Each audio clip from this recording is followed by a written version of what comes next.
All right, let's jump right in. Welcome to this explainer where we're tackling the silent environmental battles waging an absolute war on coastal plumbing infrastructure. Today we're using Yulee, Florida as our primary battleground. We're drawing on some incredible insights from local professionals at Titan Plumbing Jacksonville to really look at the unique, unseen forces that threaten properties in these environments every single day. You see, Northeast Florida presents a really challenging environment. It sits at this fascinating, but honestly pretty destructive, intersection of harsh coastal weather patterns and highly active wetland water tables. And what that does is create a geographical crucible that accelerates infrastructure decay in ways that inland homeowners rarely, if ever, have to experience.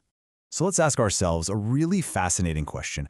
Why exactly do homes in coastal environments seem to age in dog years? Like, why are they deteriorating so much faster than everywhere else? We typically think of plumbing as this static, closed system, right? But structural aging in coastal climates isn't just standard wear and tear. It's actually an accelerated thermodynamic process. The geography completely dictates the lifespan of the engineered systems inside your walls. Section 1. The Coastal Plumbing Gauntlet. Geography as the hidden antagonist. It really all comes down to the environment. In places like Yulee, situated right near the Atlantic coast, the local geography itself acts as a relentless, invisible antagonist to your home's infrastructure. It's not passive. It's an active environmental assault. Yulee's specific topography, like its close proximity to the Nassau Sound and that vast network of local wetlands, creates a very specific chemical cocktail. Think about it. You have demanding coastal humidity accelerating corrosion on the outside of your pipes, and that's combined with variable water tables exerting constant mechanical stress on your underground lines. The ground is literally expanding and contracting, shifting the earth around these rigid pipes, all while aggressive well water chemistry attacks from the inside. It's basically a dual-front war on your plumbing system. Moving on to Section 2, salt, sand, and sulfur, the three natural enemies. Let's meet the three main geographical villains of our story. When we map these environmental threats directly to their consequences, it becomes super clear why coastal plumbing fails. First up, shifting sandy soil, something that's incredibly common in communities like Amelia Park. This allows underground lines to shift during heavy rains, which leads to massive slab leaks.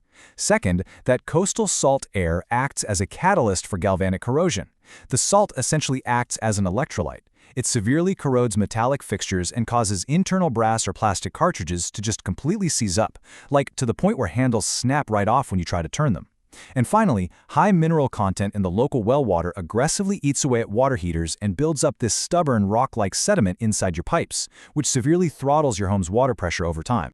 Speaking of well water, if you've ever turned on the tap in a coastal or rural area and thought, "Whoa, that smells like rotten eggs," well, it's a direct result of hydrogen sulfide gas. You see, the water table in Yulee contains heavy amounts of organic matter from nearby wetlands. When sulfur bacteria in the groundwater metabolize this organic material, hydrogen sulfide is the byproduct. And this reaction gets totally supercharged when those bacteria interact with the standard magnesium anode rod inside your water heater. The magnesium essentially feeds the bacteria, producing that distinct, incredibly strong sulfur smell. But actually, the technical solution for this specific geographical quirk is pretty elegant. Professionals just swap out the standard magnesium anode rod for an aluminum zinc alternative or even a powered electrical anode rod. That completely halts the bacterial reaction and gets rid of the odor entirely. Okay, Section 3, Anatomy of Plumbing Emergencies. What happens beneath the surface? So how exactly do these natural elements manifest into full-blown emergencies that can destroy properties so fast? Well, one of the most insidious threats we see in Florida is the slab leak. This is an unseen enemy that attacks right beneath your feet. Because many homes are built on concrete slabs, the water lines are hidden underneath the foundation. When that sandy Florida soil inevitably shifts, it drags heavily against your copper pipes, creating immense friction and mechanical stress. Plus, the high acidity of the coastal soil actively eats the copper wall from the outside in, eventually creating these microscopic pinhole leaks. And the terrifying part? These leaks can run completely undetected for months beneath the concrete. They just quietly wash away the soil and threaten the structural integrity of your entire foundation. So, the absolutely crucial point here is to look for the early warning signs. You want to catch the leak before catastrophic foundation damage occurs. If you suddenly see an unexplained spike in your monthly water bill, or say you walk barefoot across your living room and feel an unusually warm spot on the flooring, pay attention. You might also hear the faint sound of running water even when every single faucet is off. Or maybe you notice new cracks in your foundation. These are giant red flags pointing straight to a slab leak. When professionals come in to verify these signs, they aren't just guessing.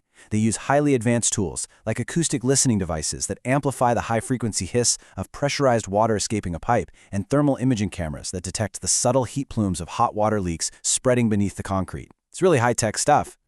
Now, when evaluating service life expectancy in a coastal environment, material selection is literally everything.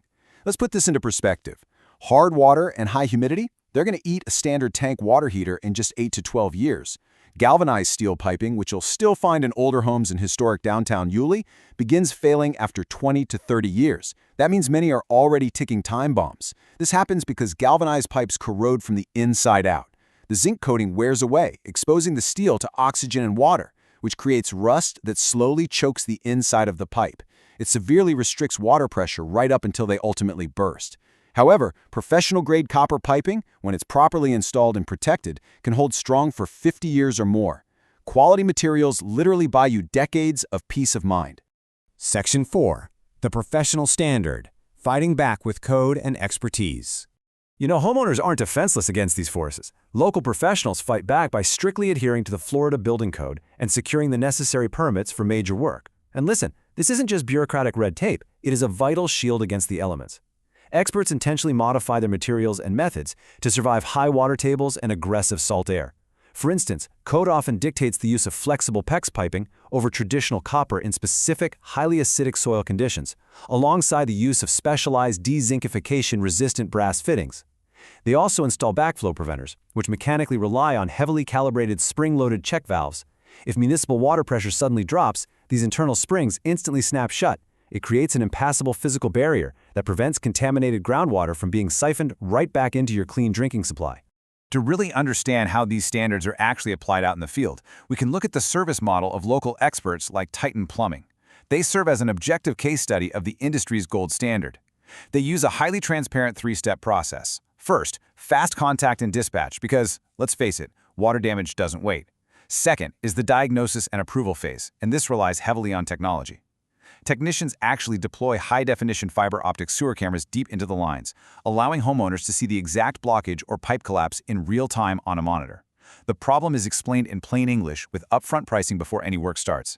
And third, the repair and verification, ensuring the work is 100% code compliant and rigorously pressure tested before the job is considered done. And that brings us to Section 5, protecting your coastal home, defense against the elements. So now that we deeply understand the enemy and the professional standards required to fight it, how do we actively protect our coastal homes? Well, it really boils down to proactive care versus reactive disasters. Proactive care means installing a whole home water softener. This uses an ion exchange process to pull destructive calcium and magnesium out of your water before it ever reaches your water heater or fixtures.